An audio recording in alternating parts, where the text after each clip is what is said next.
Bien, entonces estamos en la segunda parte. La reduje a 30 minutos, ya sé que antes decía de 35 minutos, pero me di cuenta que me estoy excediendo, entonces ahora yo me voy a obligar a hacerlo más pequeño, 30 minutos. Ya no perdamos más el tiempo. Ya yo me lo reduje yo solito, así que ya mejor hay que apurarse. Muy bien. Entonces, la definición de jacobiano.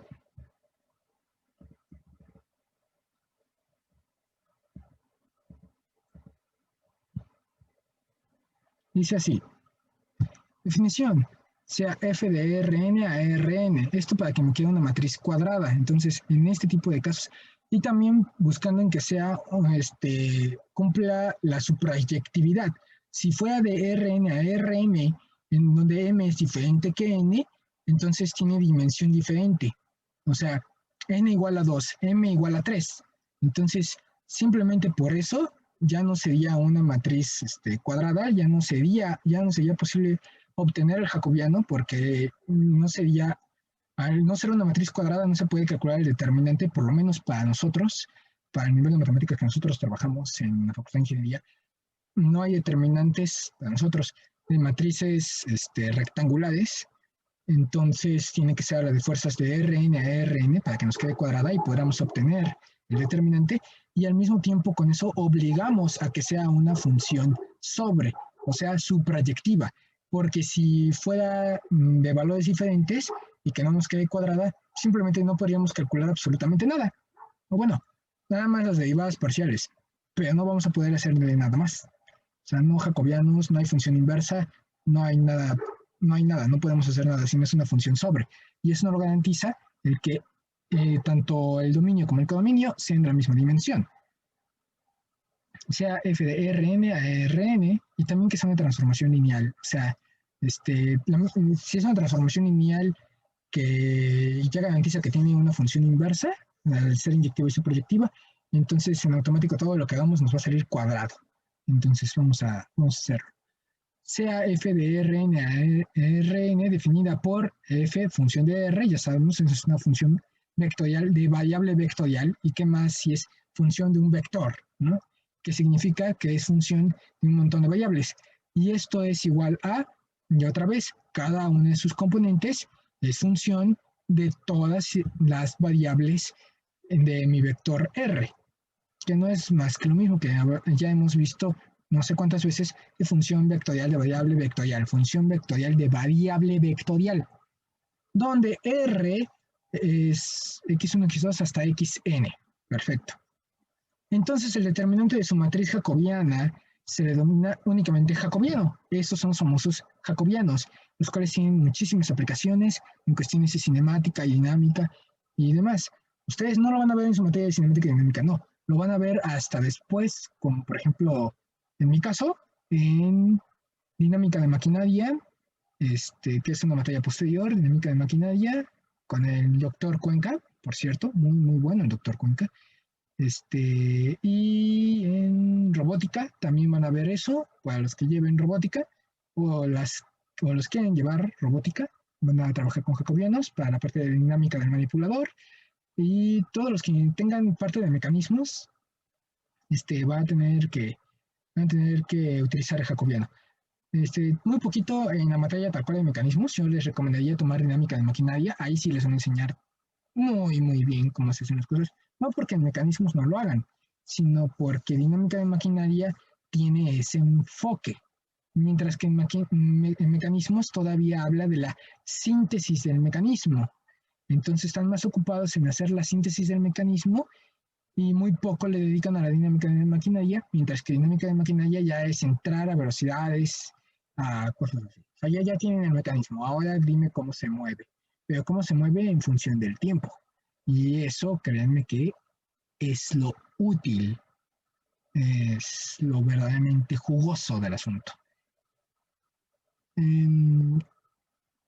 le denomina únicamente jacobiano, de F1, F2 hasta Fn, con respecto a x1, x2 a xn, y se representa por, y efectivamente aquí lo tenemos dentro de este cuadrito que ahorita pongo.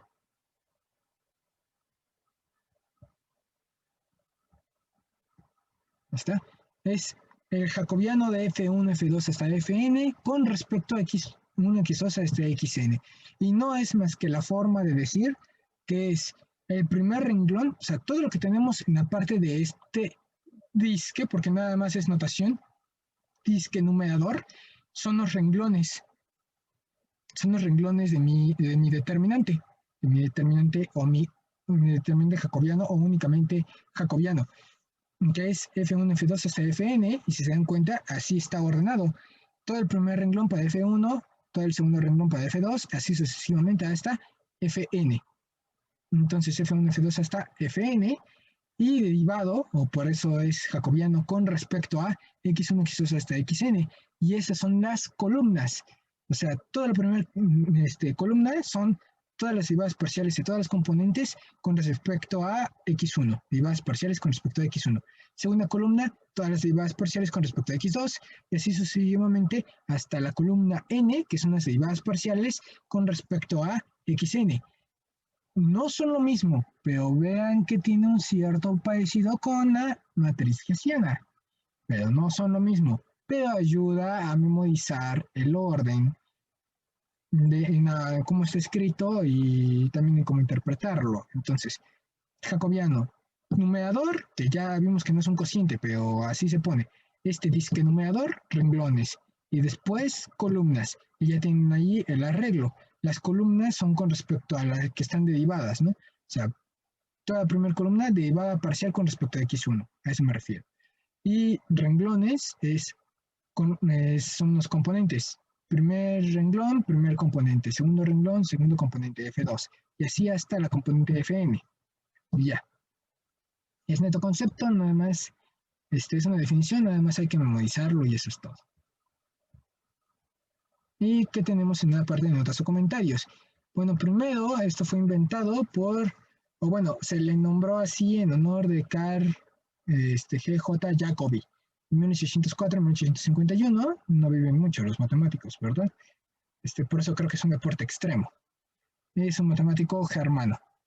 Si por algún punto se cumple que el jacobiano es igual a 0, este es un punto singular, o sea, es un punto que está solito, es un punto que no tiene un reflejo o alguien hacia quien mapear, pues, no tiene función de ida y de regreso, por eso es un punto singular, es el que está solito, por ahí. No va a tener, como los demás, camino de ida y camino de regreso, no. Y también se denota como, otra forma de escribir el jacobiano, como derivada parcial de F1, F2 hasta Fn con respecto a X1, X2 hasta Xn.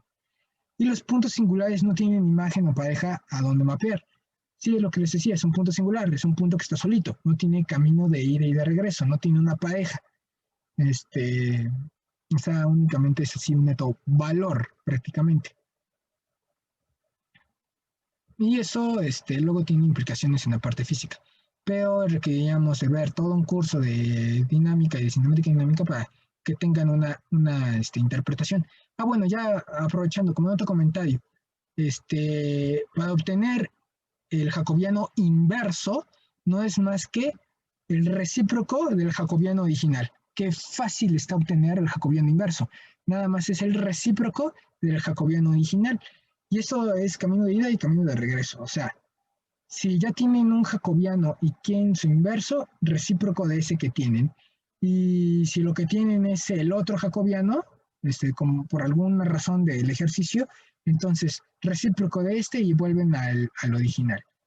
La única diferencia está en que se tienen que intercambiar, son recíprocos.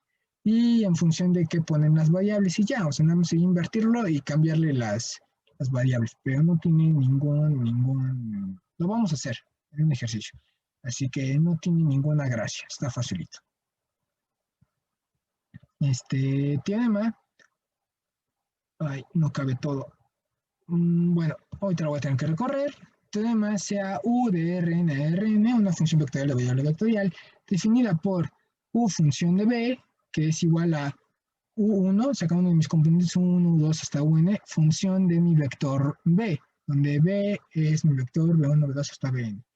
Ok, entonces no es más que lo mismo, pero en lugar de escribirlo con R, lo estoy escribiendo con V, no pasa absolutamente nada.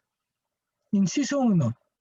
El jacobiano de U1, U2 hasta UN con respecto a B1, B2 a Bn, recuerden, U1, U2 hasta UN son sus componentes y está derivado de manera parcial cada una de estas componentes con respecto a mis variables B1, B2 hasta Bn.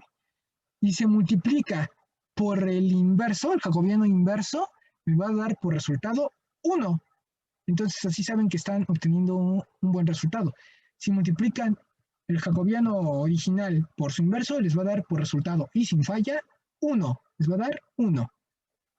Si las variables B1, bueno, o sea, la componente B1, o no, perdón, B1, BI, una componente, una variable, cuando digo componentes de vector, perdón, si las variables BI, una variable BI, dependen a su vez de variables x1, x2 hasta xn, o sea, todavía estas son función de otra cosa, o sea que mi variable BI resulta que a su vez es función de otras, y esto significa que BI va a ser componente a su vez, porque es función de x1, x2 hasta xn, entonces se pueden hacer estas como combinaciones, o sea, para obtener el jacobiano que va, bueno, que tiene como componentes A1, U2 hasta UN, el jacobiano que tiene por componentes, o sea, los renglones U1, U2 hasta UN, en función de x1, x2 hasta xn,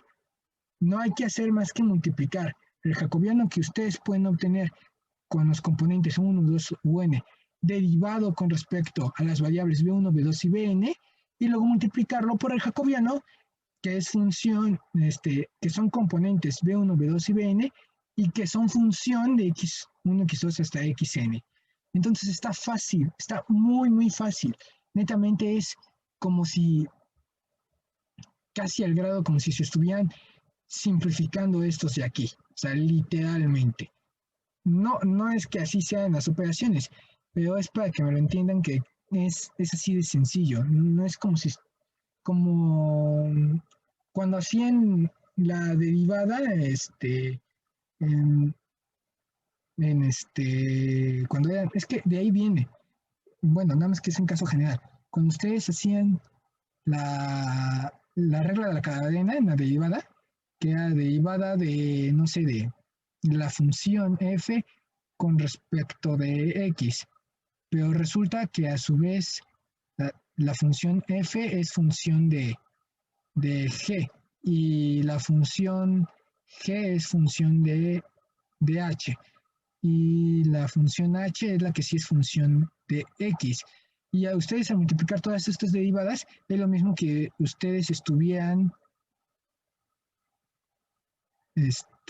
con las diferenciales haciendo estas simplificaciones. Y al final les queda la derivada de f con respecto a x. Este es el caso súper particular para una sola variable, para una sola componente, que es la regla de la cadena, de lo que es el jacobiano. O sea, el jacobiano es la generalización, pero no es este inciso, el teorema, no es más que la regla de la cadena generalizado para función vectorial de variable vectorial. Pero el concepto es el mismito, es para composición de funciones. Y véanlo, es algo que ya hicieron, es la regla de la cadena, nada más que ahora es para n variables, y no pasa absolutamente nada, nada más está más grande y ya, y es una matriz. Y bueno, es un determinante, perdón, nada más que determinante, pero se tiene que escribir, sí, pero no es una matriz, nada más es el acomodo, no importa, es lo de menos. Pero es lo mismo, es la regla de la cadena. Entonces, nada más que para más variables, no es nada nuevo. No vamos a ver en ejercicios, pero vean que no es nada nuevo. Incluso si por alguna casualidad en el ejercicio en particular que hiciéramos, o los que hiciéramos, no lo abordáramos. ¡Ay, qué mal está! Nada más es un producto de jacobianos y ya, no pasa nada. Tengan esto siempre a la mano en su formulario y vean que no pasa nada. Bueno, siempre y cuando los jacobianos sean diferentes a cero. Sí, por supuesto, porque si no se anularían, ¿verdad? Y aparte no habría jacobiano inverso. Bien, vamos a apurarnos. porque ya tenemos que ir acabando este subtema. Bueno, no, o sea, la verdad es que con tranquilidad. En el peor de los casos, con tranquilidad. Hay tiempo, hay tiempo. Y si nos atrasamos un poquito, yo asumo la responsabilidad de ello y veo cómo lo hago. Todos los puntos del espacio R3 del sistema coordenado tienen asociados tres planos. Eso nomás es un repaso, que son aquellos que se forman usando sus coordenadas como las ecuaciones de los planos. O sea, el punto x1, y1 y z1 tiene planos x igual a x1, y igual a y1 y z igual a z1. Entonces, observemos que nosotros tenemos un punto del espacio. Esto tal cual, así no se los podré poner en GeoGebra, aunque se me hace mucho. O sea, son los planos coordenados cartesianos. Nosotros tenemos, por ejemplo, nuestro sistema coordenado, x y z. Vale, con este color está bien.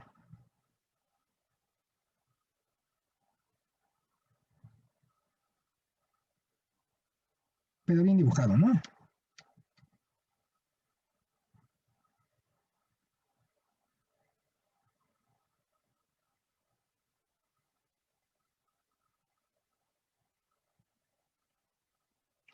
Ahí tenemos a x, y y z. Eso es R3.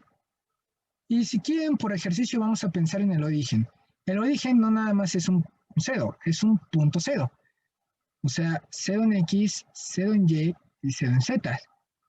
Y a su vez, en cada uno de sus componentes está describiendo tres planos. O sea, este punto es lo que surge de la intersección de tres planos. Cuando x es igual a 0. Cuando x es igual a 0, y los demás pueden valer lo que quieran. O sea, y y z son variables libres. X tienen que valer 0. Entonces, ¿ese plano cuál es?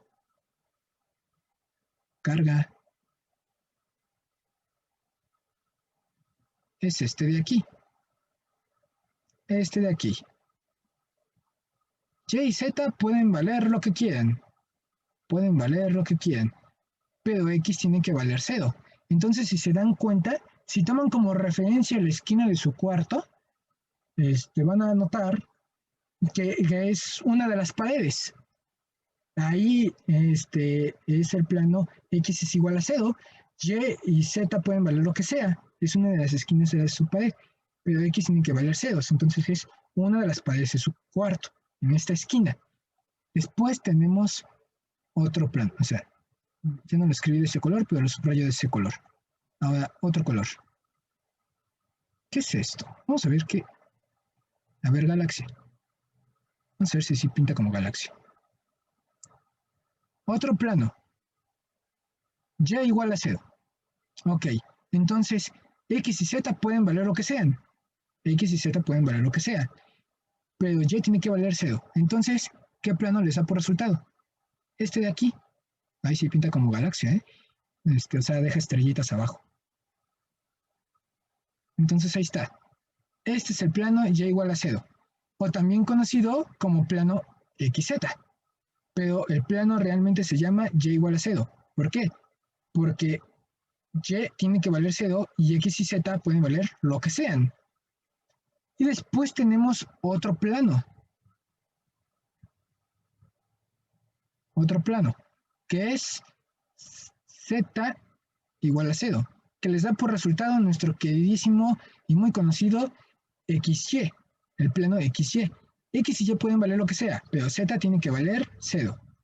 Ahí está. Entonces es este plano. Entonces efectivamente son los tres planos coordenados cartesianos. Son tres planos coordenados cartesianos y cuya intersección, o sea, cuando x es igual a 0, cuando y igual a 0 y z igual a 0, que son, como ya vimos, tres planos diferentes, nos dan por resultado el origen, el 0,0,0. Y esto va a ocurrir,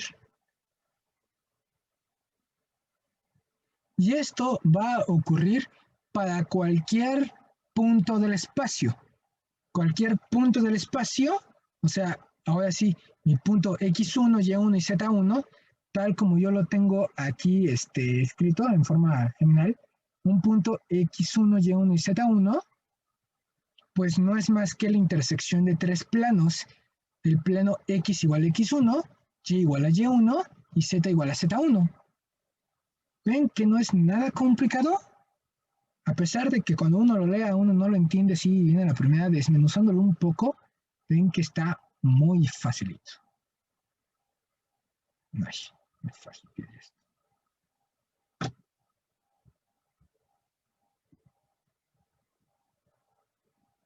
Entonces ya vimos que cualquier punto del espacio no es más que la intersección de tres planos, como lo acabamos de ver con el caso particular del origen. Sí, otra cosa que tuviera que... No, no y acá tampoco. Bien, entonces, al realizar un cambio de coordenadas, se definen implícitamente tres familias de superficies que no son paralelas ni planas entre sí, no forzosamente.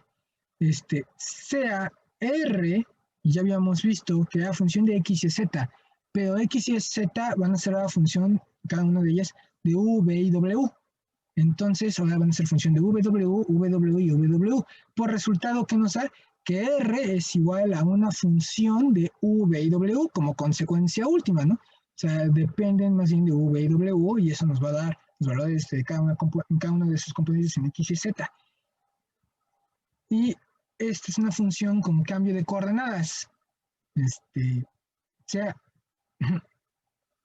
R, función de V y W, una función con cambio de coordenadas, al fijar una de las variables en las expresiones x igual a función de w, y función de w y z función de w, se obtienen las ecuaciones paramétricas de una superficie. Por ejemplo, su igual a k1, entonces ahorita vamos a trabar a u, y va a ser x función de b y w con esa trabada, y va a ser función de b y w con la u trabada, o sea, en k1, y z va a estar trabada, la u va a estar trabada y va a ser función únicamente de b y w.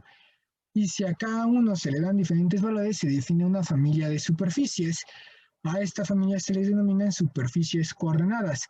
Muy bien, vamos a ver en dibujitos lo que implica esto. Pues no resulta que es más que la generalización de lo que ya habíamos visto en la parte del vector normal, que se había dicho que U y B formaban cortes de la superficie. Pero ahora esto aplica para, como ya es función de algo de tres dimensiones con tres dimensiones, pues esto ya aplica para todos los puntos del espacio. Ya todos los puntos del espacio ahora van a tener este tipo de comportamientos y ya no va a ser tan fácil como antes, nada, pues nada más son cortes. Bueno, es que ahora van a ser superficies.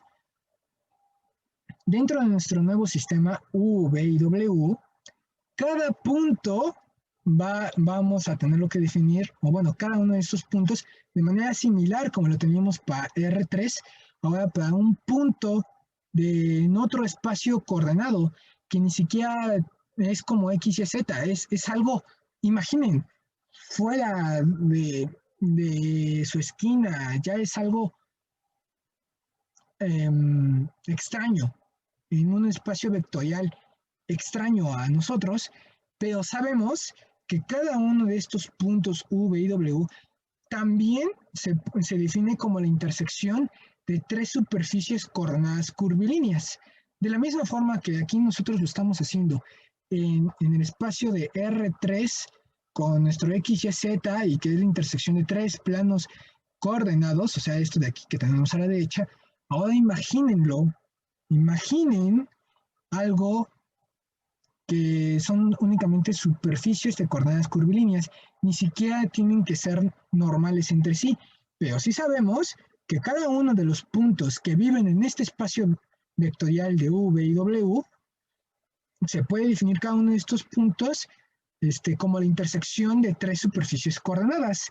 Y ahí está, B igual a K2, W igual a K3 y U igual a K1. Entonces, cada una de estas tiene su propia superficie coordenada. Y cuando ustedes traban una de estas variables, o sea, cuando U es igual a K1, entonces las otras nos van a describir, bueno, lo que vamos a obtener por resultado son superficies coordenadas, igual como lo tenemos aquí descrito. En donde estaba, son 3 familias de superficies, que es lo que les acabo de decir. No son paralelas ni planas entre sí. O sea, es lo que les digo, imagínense 3 cosas ahí que se intersecan y dan por resultado los puntos en este nuevo sistema de coordenadas de V y W. Y sea VW una función de cambio de coordenadas, al fijar una de las variables en las expresiones, ahora se obtienen las ecuaciones paramétricas de una superficie. O sea, ahora nos van a dar por resultado superficies. Así como nosotros en el otro caso, en el escalón anterior, nosotros teníamos, en el caso del vector normal, cortes de la superficie, como esto ya está en el espacio con 3 variables contra 3 variables, lo que nos va a dar son superficies. Nos van a dar formas geométricas completas. Eso va a ser lo interesante. Ahorita que lo veamos ya en casos particulares, en el esférico, en el cónico, en el cilíndrico, ahí lo van a ver, pero o sea, aterrizarlo físicamente, pero la idea es que ya no van a ser cortes de la superficie, ahora nos van a generar superficies, sólidos completos, y en la medida en la que ustedes vayan variando el valor de U, por ejemplo, U igual a K1, ahora va a ser a K, como ya tenemos ocupadas las K2 y K3 para los casos de BW, pues K4, o sea, otro valor de U, o K7, K8, otros valores de W. Entonces, lo que nos van a dar son formas geométricas, superficies que van a ir cambiando de tamaño, se van haciendo más grandes o más chicas. En el caso de coordenadas cilíndricas, sería un cilindro más grande, de un radio más grande o más chico. O sea, un tubito o un tubote, pues. Van a ir cambiando de tamaño esas superficies. Estamos hablando de que ahora vamos a tener una infinidad de cilindros, una infinidad de conos, una infinidad de superficies, porque como ahora estamos hablando del espacio, entonces ya no son cortes sobre una misma superficie, no, ahora son superficies que se van agrandando, se van achicando, o vaya, más que agrandar, achicar, es que tenemos una infinidad de ellas. Entonces tenemos una infinidad de conitos, una infinidad de cilindros, todos ellos concéntricos, un montón de cilindros. Vaya, no hay nada físicamente más que comprar un montón de tubos y meterlos de diferentes tamaños y irlos poniendo en el centro. O vaya, un caso como si fuera la cinta de aislar.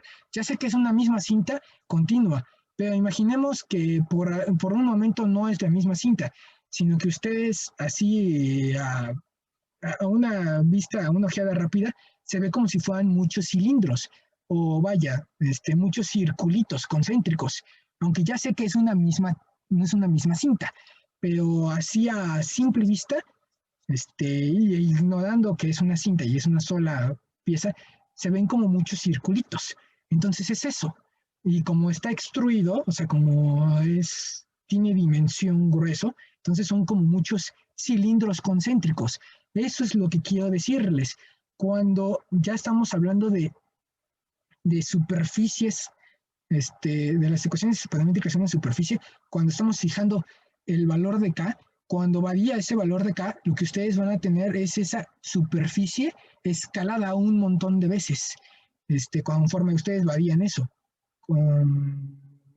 con esos radios de sus círculos, de sus cilindros concéntricos, en esta imaginaria cinta de aislar que no está formada por una sola cinta, sino por un montón de cilindros, de circulitos. Es que es el único ejemplo que tengo así a la mano de algo que sea así concéntrico. No se me ocurre ahorita, no tengo nada más a la mano, pero esa sería la idea. O sea, se van a ver una infinidad de cilindros concéntricos. Conforme ustedes vayan el valor de K, lo que les va a describir son diferentes superficies, diferentes cilindros. o diferentes conos, o diferentes cosas así. Ok, termino la idea porque ya tengo que acabar para ya no sacarlos tarde. Entonces, si a cada uno se le dan diferentes valores, se define una familia de superficies, que es son estos cilindros o conitos, o cosas así, escalados y concéntricos siempre. A estas familias se les denomina superficies coordenadas. Y bien, creo que ahí donde acaba. A ver, este último párrafo, porque ya tengo que entrar a esto. No, no, no, esto va a demorar más. Quédense con esa idea, nada más quédense con esa idea. Si quieren pueden ir leyendo un poquito más. Inicio aquí en la siguiente clase para realizar el cambio de coordenadas, o sea, para realizar el cambio de coordenadas del sistema X, Z, W, vamos a ver justamente esta parte de cambio de coordenadas con las derivadas y ya seguimos vectores base y demás. O sea, esto ya va a ser unas clases de neta teoría, de neta teoría, pero ya después viene la parte de aterrizar, que ya es el 2.7. Entonces sería que me aguanten la abstracción total durante una clase y después de eso ya viene la parte de los sistemas coordenados, donde ya se había aterrizado todo esto, el 2.7, y prácticamente con eso ya estamos terminando la unidad 2. Serían ejercicios de los sistemas coordenados, cilindros, esféricos y demás. No me gusta dejarse los abstractos porque ya los dejo en knockout con eso. Entonces, sería esa parte. Y si acaso se los dejo uno de V, W, abstractos son muy, muy sencillitos. Y ya para ya ir entrando en unidad 3, así que vamos bien, o lo mejor que se puede. Muchas gracias por su atención. Ya los dejo salir porque ya vi que estoy acabando tarde. Muchas gracias por su atención. Nos vemos en la siguiente clase.